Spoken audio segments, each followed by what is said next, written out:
Now it's all recording. Okay, So I'll just starting the start off recording. the greeting part. Hello, everyone who have joined us today. This is the Young Diplomats Conclave for 2020. And today we have with us David Allouche. David Allouche has worked in several capacities. He has represented the French people in Israel. He is the founder of the Israeli Diplomacy think tank. He has also worked at several private sector industries that deal with France and French initiatives in Israel, in Africa, and other parts of the world. So we are glad to have David Allouche with us today. And before we start, I would also like to tell that David is a member of the Netanyahu Council, and he also represents the French interest there. So we are very glad to have David with us today. David, thank you so much. And the dice is all yours. Thank you so much, JOT, for organizing this conclave, and thank you to everyone who is attending. We are, of course, recording the session and it will be shared.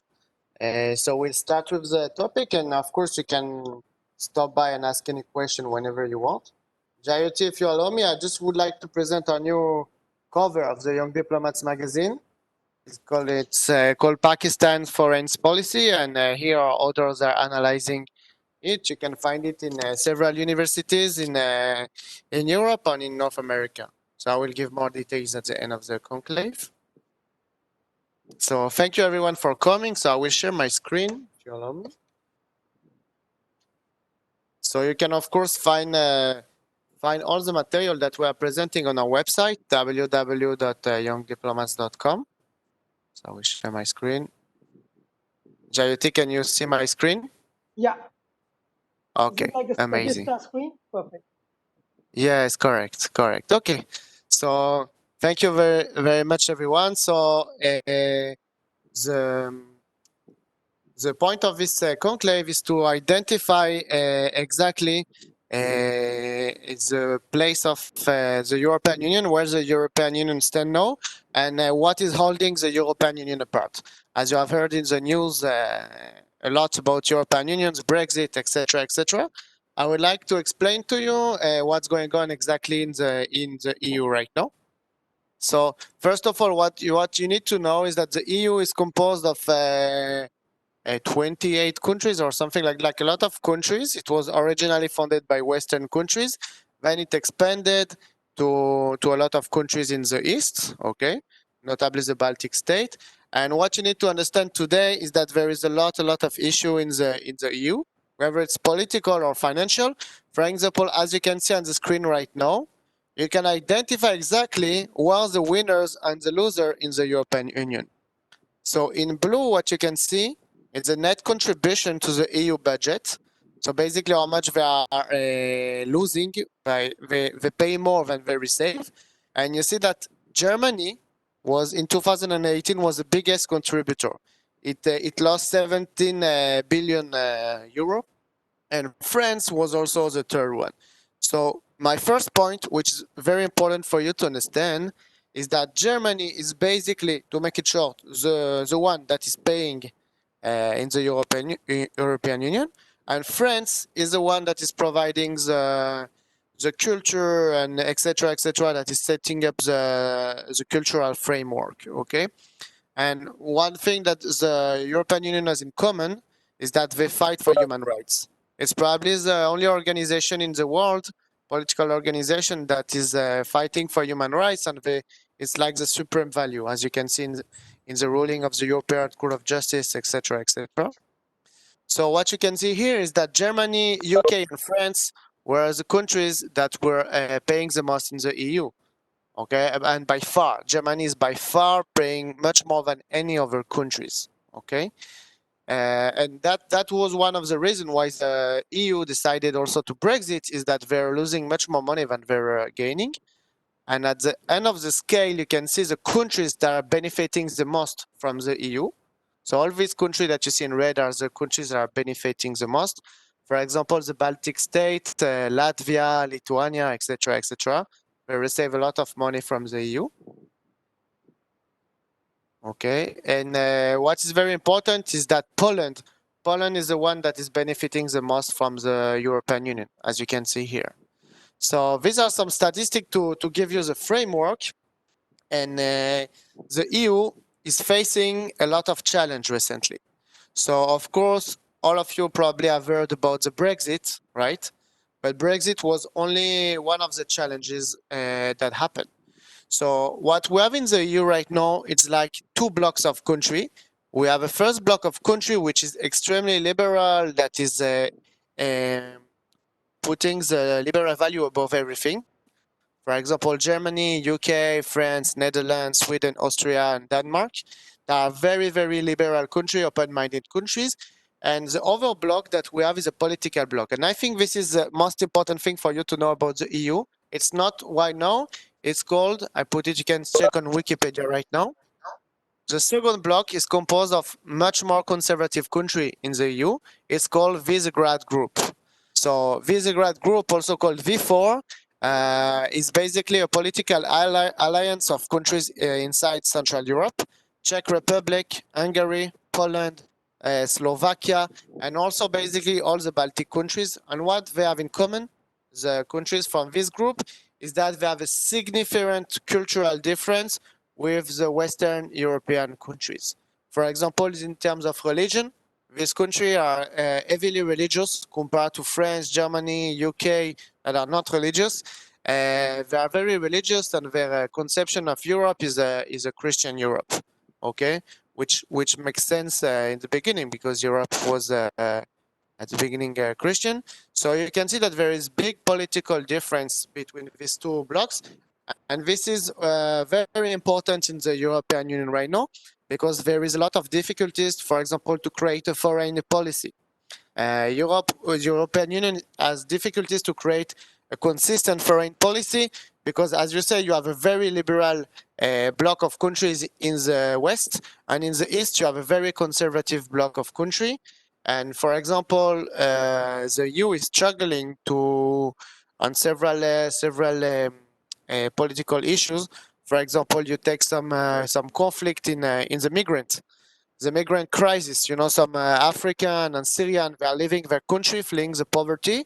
They try to reach Europe, and you have some European countries that are looking forward to welcome them, such as Germany and Angela Merkel, which are very liberal, and they have a very liberal stance on the immigration topic. And you have other countries that are extremely anti-immigration, such as Hungary, Poland, Czech Republic, and all these conservative countries. So this is one of the issue. You can check, for example, another issue is like the Israeli-Palestinian conflict. You can see that half of Europe is pro-Palestinian, mostly France and Netherlands and Western countries, and the other half is pro-Israeli. For example, the Visegrad Group, all of the countries, they are strong support of Israel in the European Union, etc., etc. So you can see that on different topic, immigration, several conflict, the position of European countries are very, very, very different. Okay. So this is one of the main challenge today, because some of the countries don't accept anymore that the foreign policy of Europe is dictated by France and Germany. However, France and Germany are the biggest donator of the EU and were the original founders. So France and Germany have political legitimacy in the EU, and they're basically deciding everything, which makes some countries not happy, as you can imagine. And I would like to emphasize the role of France in it. So France, as you can see, was only the third contributor compared to the wealth of the country. It's not a lot. However, in terms of cultural influence, France has what we call in Europe soft power. Exactly like in the United States, in North America, that has a very soft power, and their cultural influence is huge. In Europe, the cultural influence comes from France, and the economic influence comes from Germany. So basically, what France tried to do this recent year is that France tried to keep the EU apart. For example, you could see with the latest crisis in Greece, there was a big economic crisis in 2008, okay? Global economic crisis, and one of the country, Greece, you can see them here. Greece is a terrible economic situation.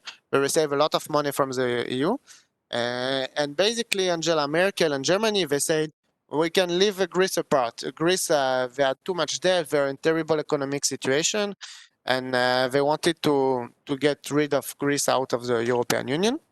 But France pushed very hard to keep Greece inside the European Union. So basically, France is what you call in this alliance is what we call the good guy that is trying to keep everyone happy and everyone together. For example, France try really hard to avoid the Brexit, etc., etc. So the France, as we say, as is the title of this conclave, France is really trying to hold the fort. And we see now that a lot of countries are trying to break out after the Brexit. We see that, for example, Poland is breaking out, and even within France, there is radical, for example, far right and far left parties that are already calling for a Frexit, like French exit of the EU, like similar, like of the Brexit. So it's very interesting. You can see that the France is trying to keep the EU apart and is getting more and more David, difficult. David, Yes, please, Jody. I Yes, think some of the participants are not able to listen. So just give me 2 seconds. yes, Uh, please. yeah, hello, all the audiences. Are any of you able to listen? Can you just speak out? Do you hear me? Yeah, hello. Who is this? It's Mustafa from Turkey. Oh, amazing. So, Mustafa, you are able to hear? Yeah, I'm able to hear, no problem. Okay. I think Thank you, Mustafa. Ivana is not able to listen to us. Ivana, I'm texting Ivana as well so Okay. that she can So, just. Jody, let's move forward because we have limited time, Yeah, and you perfect. can talk to Ivana on the Yeah, chat to perfect. fix it. Okay. Thank perfect. you, Mustafa. Nice to see you, man. Yeah, I'll mute myself again. Okay. So to conclude, as we see, there is two different political blocs in the EU, and France is trying to keep the EU apart. Also, as you can see, since you are here, Mustafa, we can talk about it. It's interesting. Is that one other societal issue that was the case 10 years ago was the acceptance of Turkey in the European Union. So as you can see, many countries were against Turkey coming in the European Union, but France was not. France was very much with the prime minister at the time, which was Jacques Chirac. France was very much in favor of Turkey joining the European Union. So France is always looking to expand the European Union to bring more countries and to avoid countries leaving the Union. So it's very interesting the position of France in the EU. And as you can see, this is on the website of the European Commission. There is a lot of challenge that are awaiting the European Union in the coming years. For example, the challenge of health with COVID-19. We see that the European Union didn't succeed. It's a total failure. They didn't succeed in creating all together a vaccine or creating a mechanism that will enable them to create a strong mechanism and advance very quick on creating a vaccination for COVID-19. They didn't succeed, and what we see is that every country is trying to create a vaccine for himself. For example, French from its side, Germany on the side, etc., etc. So what we see is that it's not working, and also what we saw with the case of Italy, it was terrible because there was literally in that case, in that time of crisis, there was absolutely no single solidarity between European countries. When Italy needed masks, needed equipment, no other countries were willing to give them any equipment. Not France, not Germany, not any other European country. They had to get it from China. So it was a big blow for European country. They saw that the solidarity is really limited, and a lot of people in every fringe of the population in Western Europe are asking, why do we need the European Union? Because the European Union is not helping them. Okay.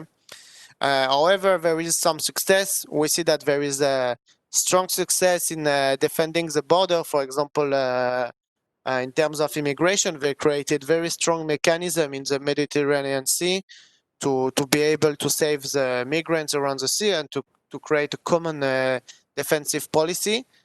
We see also the sustainable agriculture and forestry progress, we cannot deny that Europe is one of the most advanced countries, advanced region in the world for preserving nature and preserving animal rights.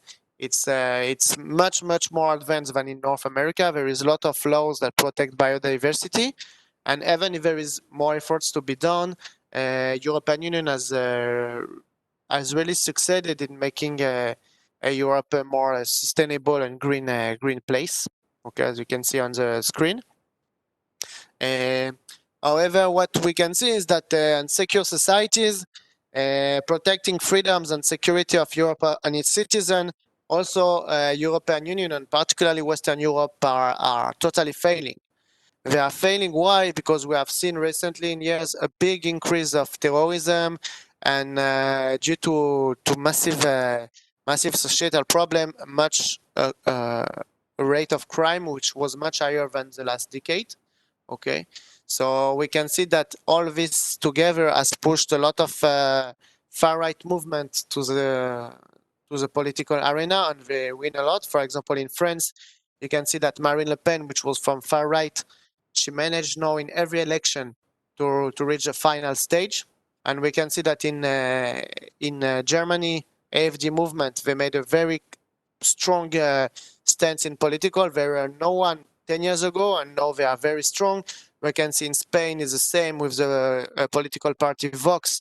Now they are very strong. We can see basically in Austria they won the election even. You can see in Sweden, in Norway they are becoming even stronger. You can see in Italy with Salvini that they are becoming also very strong. Basically, we can see in all Western Europe and in all Europe in general a strong resurgence of far-right parties. Okay, and one of the aspects of these far-right parties, why they are getting in power, is that the European societies are getting much less secure because they are very much engaged in protecting freedom. The security of its citizen at the other end is not very well protected. For example, we can see the amount of terrorism in Western Europe was big this last year, and particularly the country we are talking about today, which is France.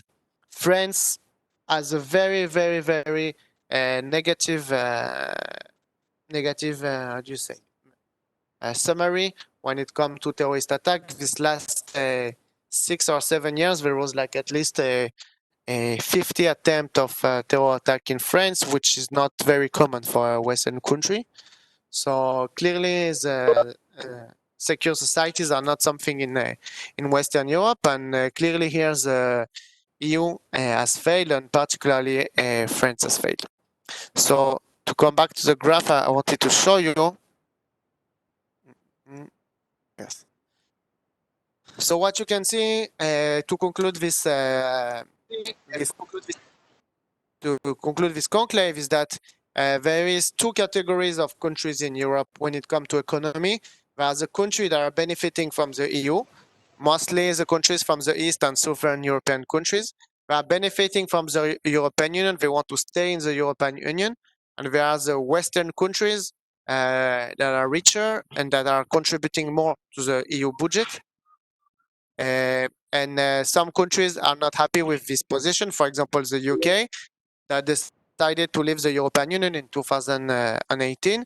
And particularly, the role of France is to keep the fort right now in Europe. They try to keep everyone inside of the EU, okay, and to avoid any Brexit and to avoid any tougher sanction to states that are not complying to financial standard.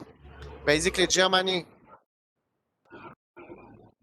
strict actor which refuse political which refuse that countries that do not meet economical requirements remain in the EU, like Greece, but France is trying to keep everyone apart. So that's why we call France holding the fort in Europe. And so this is one of the first gap, is the economic gap between two block of countries. And the second gap is this gap, Visegrad Group, which is also called V4. Okay. So what we have in this group is it's a different block of Europe. it's a different block of Europe, and it's like much more conservative countries, and they have a very, very different view of what Europe should be, notably in terms of religion, notably in terms of immigration, notably in terms of societal views. And you can see that these countries that are led by Poland, they are trying to change a bit the EU to what it is right now, to change the course of it. And you can see that right now in the EU, when they decide a budget or when they decide of any kind of foreign policy decision, it's very weak because it's divided between these two blocks. And sometimes they don't agree, so they don't know what decision to take. So sometimes even when the EU take a decision for foreign policy, it's possible that 6 months after, the decision will be overturned and there will be a new decision contradicting the first one. So the EU is struggling to have a foreign policy. And also the EU, you can say, we talk about Turkey's immigration, Israeli-Palestinian conflict. We can say about Russia. Russia is the big partner of the East. A lot of countries have mixed feeling toward Russia, and a lot of other countries are more sympathetic toward Russia. So it does not enable the European Union to have a very clear foreign policy. And France, which is trying to keep the European Union apart, is not helping in it. Even France has a very weird foreign policy. It's not always easy to understand. And that's it. So this is what the purpose of this conclave was, to show you that in Europe there is two different blocks. The first one is an economic bloc composed of rich Western countries and other bloc of Eastern and Southern countries, which are benefiting most from the EU. And the second one was a political difference from the Western country and Visegrad group. And we can see that all of it creates some strong mechanism in Europe that are not enabling necessarily the European Union to take a very clear decision. And on the last note I wanted to show you is that France, which was one of the founders of the European Union, is still playing a very key role. As it's trying, notably, it's making the gap between the southern countries and the northern countries. As you can see, France is the only country that can be both considered Western and Northern countries from Northern Europe, and also a Southern European countries, because all of the southern parts in France is very close to Italy and Spain, etc., etc.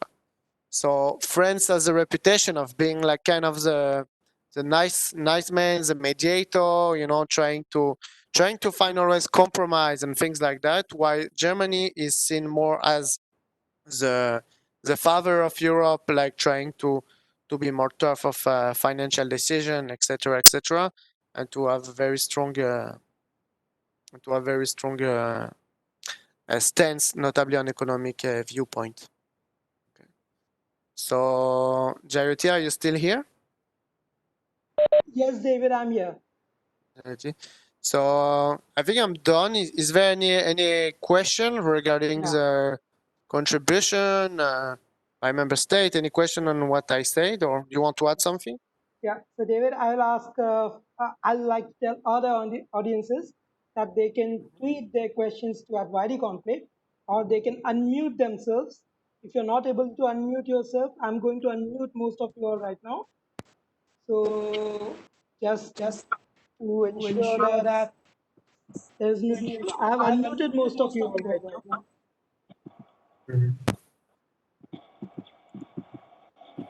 Okay. Okay. So if anybody wants to ask a question, they can go ahead.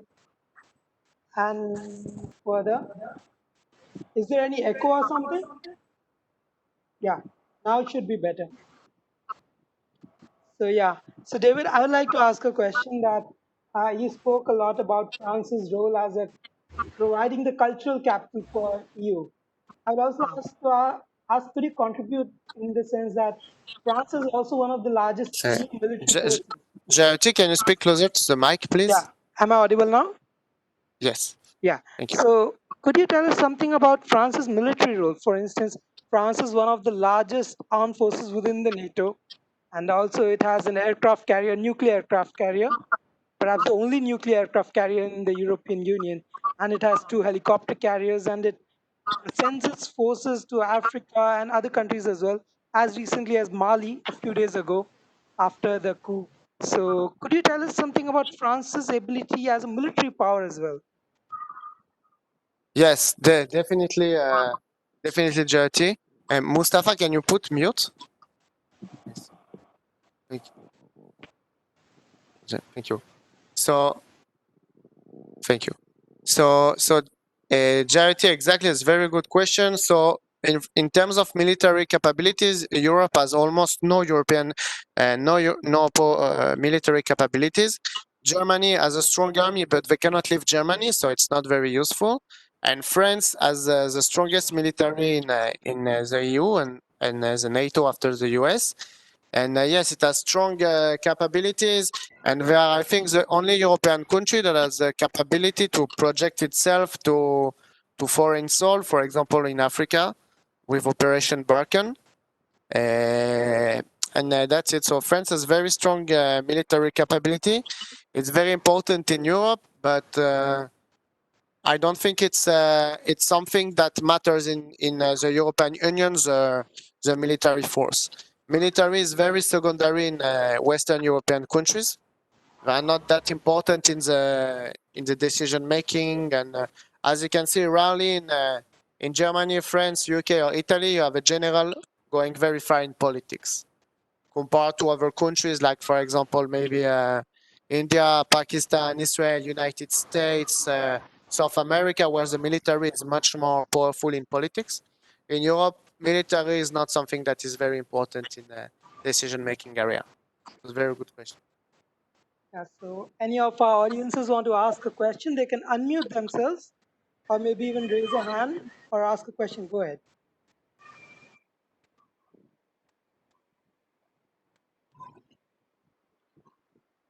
Ivana, can you hear me? Yes, I can hear you. Can you hear me? Yeah, we can hear you. Do you have a question? No, not at the moment. I'm very sorry. I couldn't follow this from the beginning because there were some technical Yeah, issues, but yeah. It's now I okay. can. Uh, It, Hart it's okay. Tom? Yeah, someone is asking. Ivana, you can find everything I say. It's here in the old magazine of Young Diplomats from 2 months ago. We talk here a lot about the European Union inside and the role of France and Germany. Okay. So good Uh, point. is there okay? Is there going to be a recorded version of this meeting? Yes, Yes, Jayet. yes, Ivana. Yes, I'll send you a link. because I'm very interested in that, but like I said, I couldn't follow from the beginning. Yeah, You are from Croatia, right? So, Yes, so you can see here on the screen, if you can still see, Croatia is one of the main beneficiary of European Union help. yes, I can Just hear this chart. Yes. okay. we have some more. Mr. Khat Bunton, can you hear us? Yeah. I'm hearing. Okay, do you have any question or anything to us? No, thank actually. Okay. I just come to see, listen to the talks. Mm. So I may not have much knowledge of those area in Western countries. So actually, it's a nice talk. So I hope I can read more and I can have some question next time. Yeah, sure. And Mustafa, any questions from your end? Or Ritanjali, Uh, anyone? Just unmute I'm yourself and ask. I'm just wondering how the European Union distributes the amount of money from the total budget. Because when we look at the number of Spain, and Spain is one of the among one of the countries who has highest GDP all around the world, and it is something around, if I'm not wrong, it's around $2 trillion, right? But when we look at the graph, it says Spain is one of the benefiting country from the distributing the money. So how these branches of EU, how do they decide to distribute the amount of money? So that's a very good question, Mustafa. As you say, it's a very complex mechanism. Everything is decided in Brussels, in Belgium, where it's the center of European Union. And what you say is a very relevant question because Spain is a big country, it's not a poor country. It should get less Yeah. money than, for example, Estonia or Slovenia. But it gets a lot of money for several reasons. First of all, let's say the truth, sovereign countries are very good in getting money from the EU, not only Spain, but also Portugal, etc., etc. So they are very good in doing it. They have strong mechanisms, strong alliance in the EU decision-making area. And also, as you can see, Spain is getting a lot of money from its southern part of Spain, which is agricultural land. Okay, there's a lot of agriculture, and agricultural land gets a lot of subvention from the EU. That's one of the first explanation why they get money. The second is strong political connection, and the last and third one is that Spain, if you see the geography of Spain, it's at the border with Morocco, right? And Spain is one of the number one countries to secure, to protect the border of the EU with immigration, coming from Libya, coming from Syria. So that's why you see Spain and Italy getting a huge part of EU defense budget. It's called, I think, Frontex, to defend the border against immigration from those countries. That's as a free explanation why Spain, which is a big country, as you say, is one of the countries that receives the most from the EU. Okay, so then how we can explain the distribution through Poland? Because if I'm not wrong, I saw in the graph that Yes, Poland is the highest correct. country that gets the money. Correct. How we can explain it? Do you have any comment? Yeah, that's a very good and valid point. So first of all, Poland joined not that long ago the EU compared to Spain. So I think the EU, when a state joins the EU for 10 years or 15 years, it can get a lot of money without any commitment. That's why a lot of states want to join the EU. And Poland, first of all, they joined not that long ago. And also they had the president of the EU, Donald Tusk. He was from Poland. So Poland also has very strong political connection in the EU. And the last thing is that Poland is also a key state from the EU, as it's on the east, and it harbors the biggest military base of the US or of the NATO. So they got a lot of budget from defense also. And because they get a lot of budget for defense, they manage to get also other kind of budget for construction and improvement of the country, etc., etc. And they have very good relation in the EU. Okay, thank you. Welcome. If you see, Mustafa, in literally almost every European Commission, the person that is above the number 1, number 2, and number 3, you will always see someone from Poland. And also Okay. Poland, as we saw here in Visegrad Group, they are the one leading this block of countries. So I would say that in the EU, Poland is a regional big power of the Eastern countries. So that explains why they managed to get that much budget, because also the other countries vote for Poland all the time. If you see the second country that gets the best is a close ally from Poland, which is also Hungary. Yeah. So Hungary is the one of the newest country who joined EU, right? Sorry. Hungary is one of the country that joined EU in the short term. I think that there was some alliance for Serbia, but I don't think Serbia will enter because they have their tie with the Russia are too close. So I think there was talk for Kosovo and Montenegro to enter the EU, if I'm not wrong. It will likely be small countries and probably, as you see, Catalonia. If Catalonia makes secession from Spain, Catalonia will be in the EU and maybe also Scotland. Okay, No, I got it. yes. And I think, I don't know what is your opinion on it, Mustafa, but I think for Turkey right now, it won't, they won't enter the EU anytime soon. I don't think they even apply anymore, right? In Turkey, I think there's an authoritarian government. So, you know, the Turkish politics in the interior affairs is very complex right now.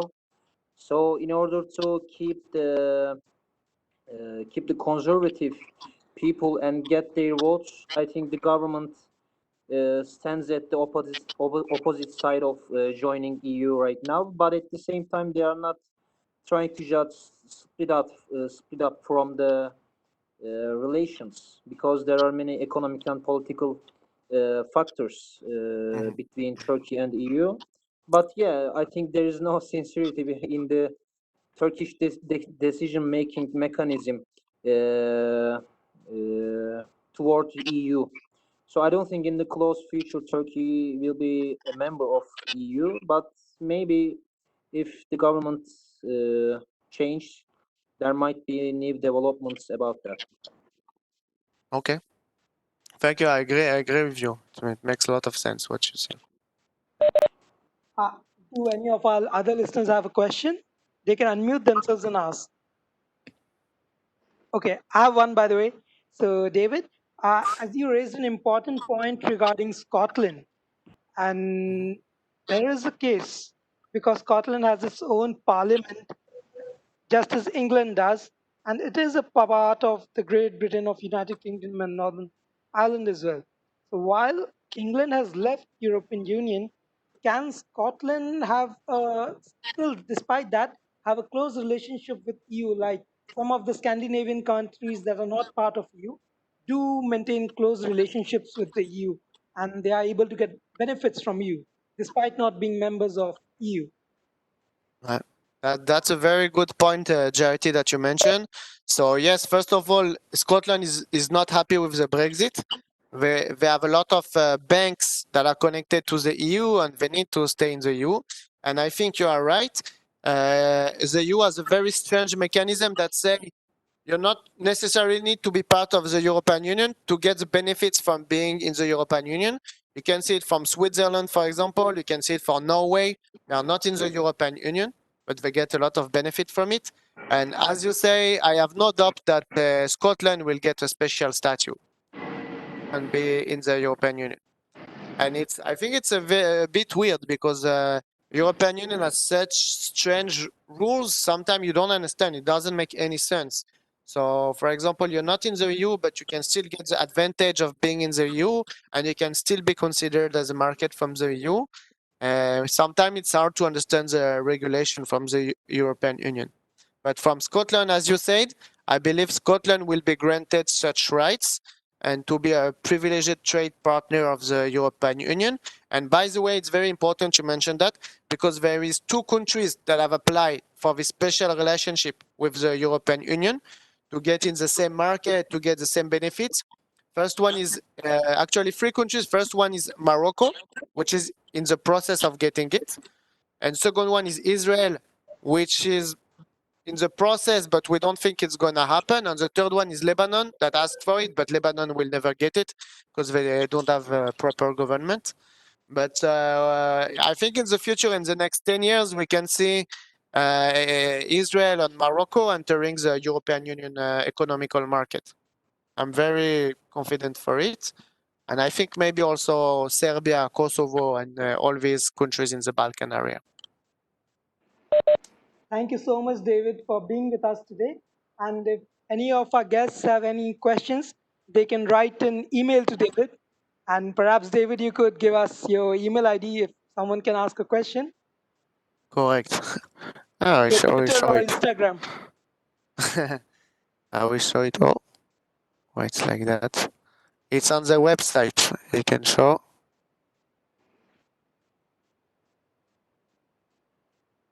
Oh.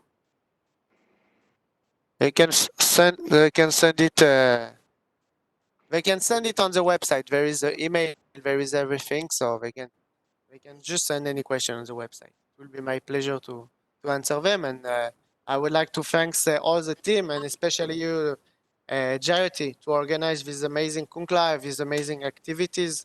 Also, Ivana and Mustafa, that are the director of the team for Croatia and Turkey, and all the team that is working hard to make the Young Diplomats project a success.